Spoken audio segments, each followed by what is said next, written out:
Olá, queridos, bom dia, tudo bem? Bom, tô aqui para gravar e disponibilizar esse videozinho para vocês com um pouquinho de atraso.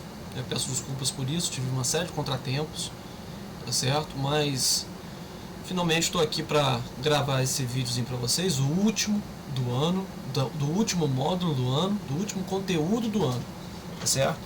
Vale lembrar, isso aqui é uma revisão, né, do conteúdo do oitavo ano.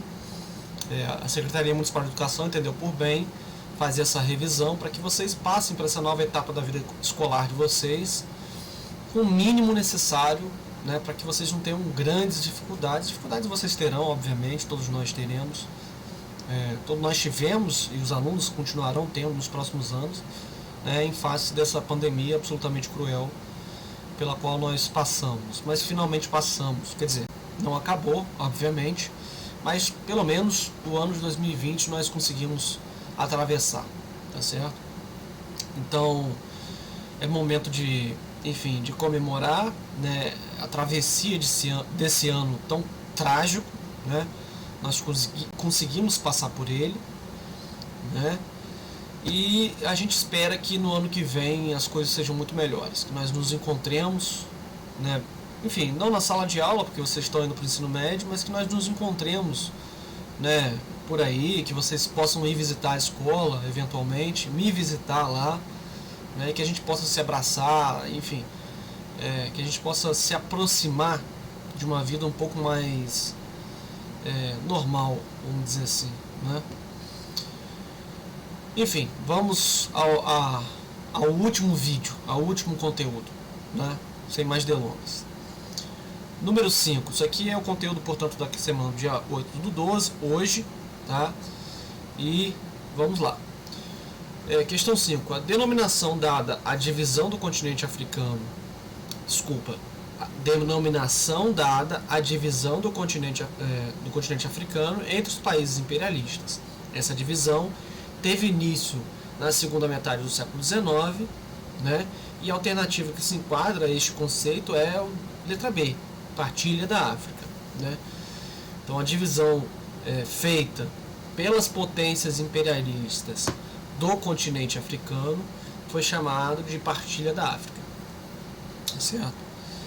6. É correto afirmar que as regiões destacadas no mapa abaixo representam os países que formam os BRICS, Brasil, olha a abreviação: Brasil, Rússia, Índia, China e South Africa, né, África do Sul, né? A abreviação, né, da primeira letra de cada um desses países forma BRICS, essa palavra, BRICS, que é o conjunto de países emergentes que possuem características comuns, como, por exemplo, relevante crescimento econômico, né? O Brasil, nos últimos anos, não está fazendo jus a esse relevante crescimento econômico, né?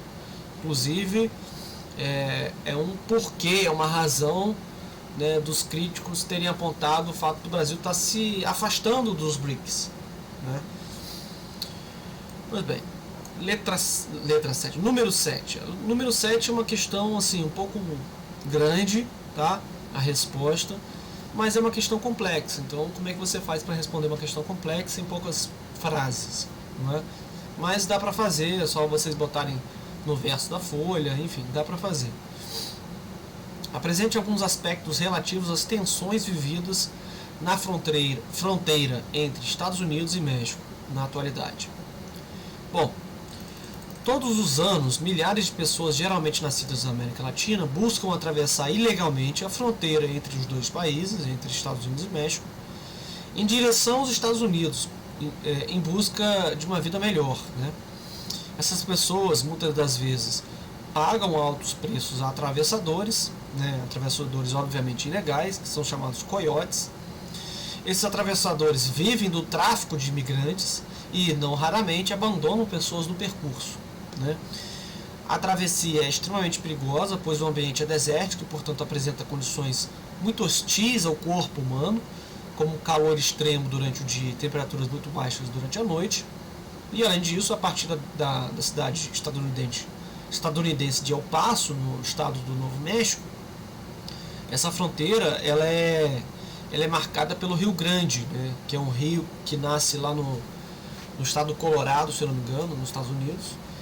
E por ter um rio, portanto, que divide os dois países, a partir da cidade de El Paso até a costa, né, atlântica, isso dificulta muito a travessia, porque além de tudo as pessoas já enfraquecidas, porque estão caminhando às vezes dezenas de quilômetros, né, com pouca água, pouca comida, elas têm que atravessar um rio, né? Então, para conter a imigração ilegal, recentemente o governo Trump prometeu a construção de um muro ao longo da fronteira. Segundo dados oficiais, desde 94 até os dias de hoje, mais de 10 mil pessoas morreram tentando atravessar a fronteira para o território estadunidense. Tá certo?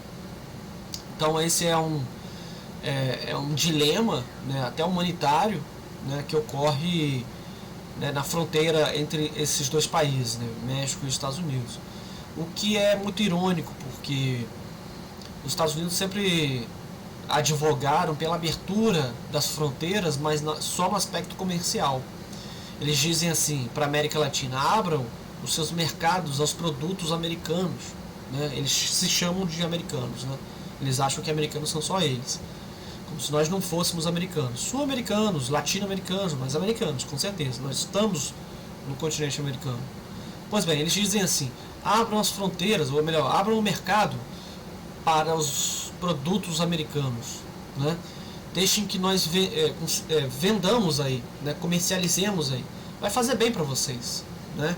Deixem que nós coloquemos as nossas fábricas, nossas indústrias aí, vai gerar emprego aí para vocês, né? Vai ser ótimo para vocês. Mas no caso de eu instalar as indústrias, as empresas aí, eu quero algumas vantagens, tá certo?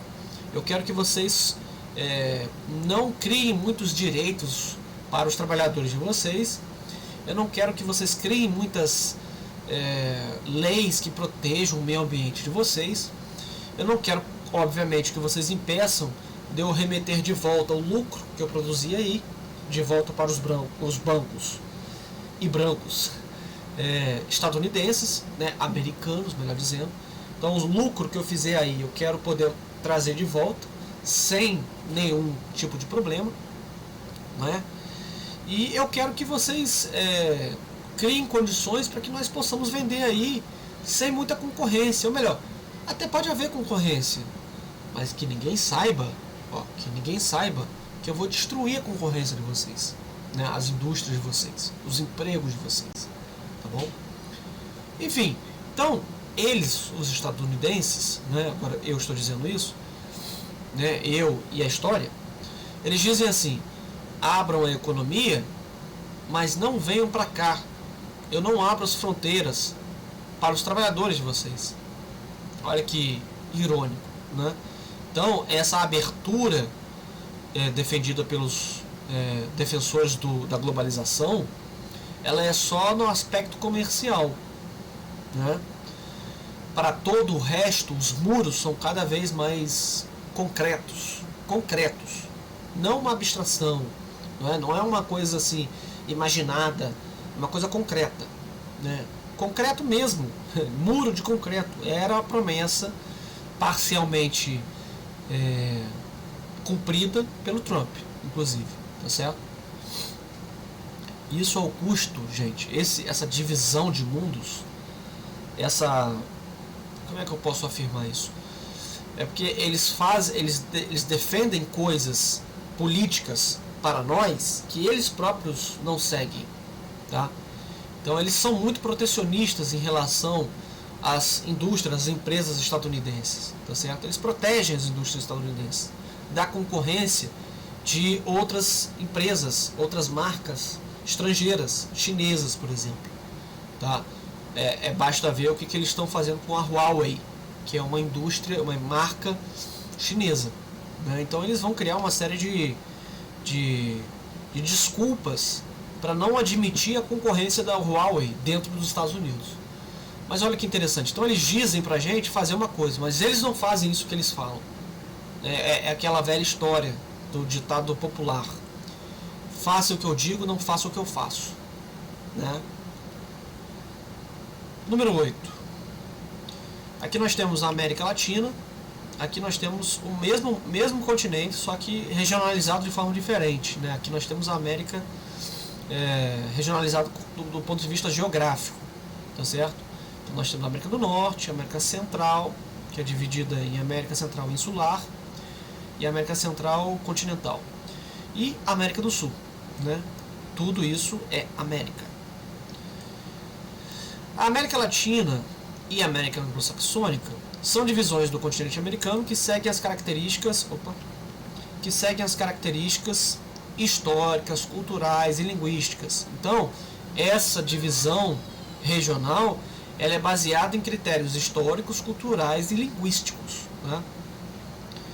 Em contrapartida, a divisão da América do Norte, Central e do Sul leva em consideração os critérios geográficos apenas, a posição, né, do continente. Então, América do Sul porque está mais próximo do Sul, né?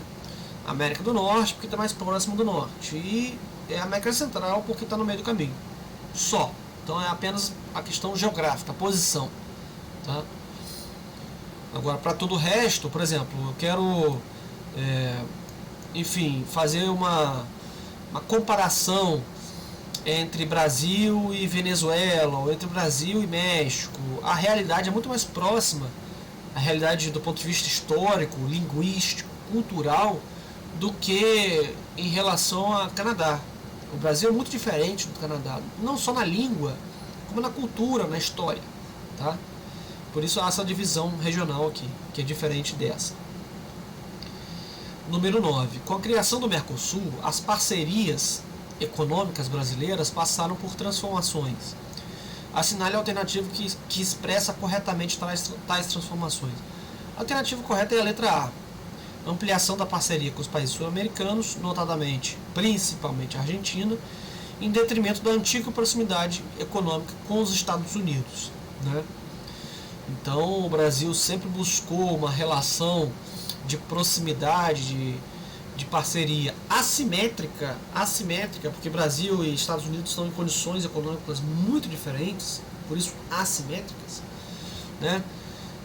Em detrimento da relação com os seus próprios vizinhos, né? Mas isso o Brasil vai tentar, junto com esses países, principalmente Argentina, Paraguai, Uruguai, vai tentar mudar isso a partir dos anos 90, tá bom? Número 10. Leia o trecho a seguir. Cuba alcançou o recorde de 4 milhões de turistas em 2016, um avanço de 13% em relação ao ano de 2015, né, ao ano anterior. O aumento do número de visitantes dos Estados Unidos e da Europa é um dos principais responsáveis por essas estatísticas. Após a análise do texto, esse é um texto, né, de 2018, após a análise do texto e considerando as atividades econômicas citadas, aponte quais são os principais setores da economia cubana e suas características. Vamos lá. A economia cubana depende fortemente do turismo e das exportações de produtos minerais, principalmente níquel e cobalto, além da exportação de açúcar, tabaco, né, para a fabricação de charutos famosos no mundo todo, e da exportação de serviços na área médica, né? Aqui no Brasil, por exemplo, a gente recentemente, esse programa não existe mais, mas a gente contratou através de um programa chamado Mais Médicos, dezenas de milhares de médicos cubanos para atender as regiões menos abastecidas de médicos brasileiros, né? Eram médicos brasileiros que se formavam e preferiam ficar na região sudeste, sul, né? Aqui nos grandes centros urbanos, e não iam, obviamente, porque, enfim, nasceram em berço de ouro, que nasceram nos centros urbanos, e não queriam, não era parte do projeto de vida dessas pessoas, desses médicos, né, que nasceram em classe média alta, irem para os rincões do Brasil, né? Então, uma forma de tentar amenizar esse quadro foi a contratação de médicos de outros países, dentre os quais Cuba, né? Então, Cuba também depende em grande medida, ou em boa medida, da exportação de serviços médicos, tá certo? Aliás, Cuba tem um serviço, uma prestação de serviço médico, de serviço de saúde muito boa, realmente muito boa. É um dos melhores do mundo, né? Pelo menos um dos melhores dos países, entre os países menos desenvolvidos, vamos dizer assim. Além disso, uma empresa estatal cubana, em associação com uma transnacional canadense, explora o níquel, né, do país, cuja produção coloca o país na 10ª posição entre os maiores produtores mundiais desse metal, né? Quanto ao cobalto, Cuba ocupa a 8ª posição em termos de produção, tá certo? E de exportação. Bom, chegamos ao fim, tá certo? Chegamos ao fim do último conteúdo, do último módulo, né? Chegamos ao fim do último vídeo, tá certo? Eu queria dizer para vocês que foi um prazer conhecê-los, infelizmente nessas condições, infelizmente sem o nível de amizade que eu gostaria de ter feito com vocês, né? Sem a quantidade de abraços, sem a quantidade de, enfim, de tudo, de vida, de experiências, né? Infelizmente, por conta de uma pandemia trágica, por conta de tanta coisa que aconteceu nesses últimos 2 anos, né? Nós deixamos de viver tanta coisa, né? E ao mesmo tempo envelhecemos tanto nesses 2 anos, né? Não se enganem, nós envelhecemos muito nesses 2 anos, porque foi muita tragédia, né? Foi muita coisa, né? Nós, por exemplo, no Antônio Augusto, perdemos um professor, um colega, a quem eu rendo homenagens, tá? É isso, galera. Um abraço para vocês, toda a sorte do mundo para vocês. Contem comigo, podem mandar mensagem para mim nessas férias. Deixa eu só descansar nesse restinho de dezembro, tá bom? E no que diz respeito à geografia, se precisarem, como vários alunos meus já fazem, vocês também poderão fazer. Podem mandar mensagem para mim se precisarem de ajuda, tá bom? Adoro vocês. Tchau.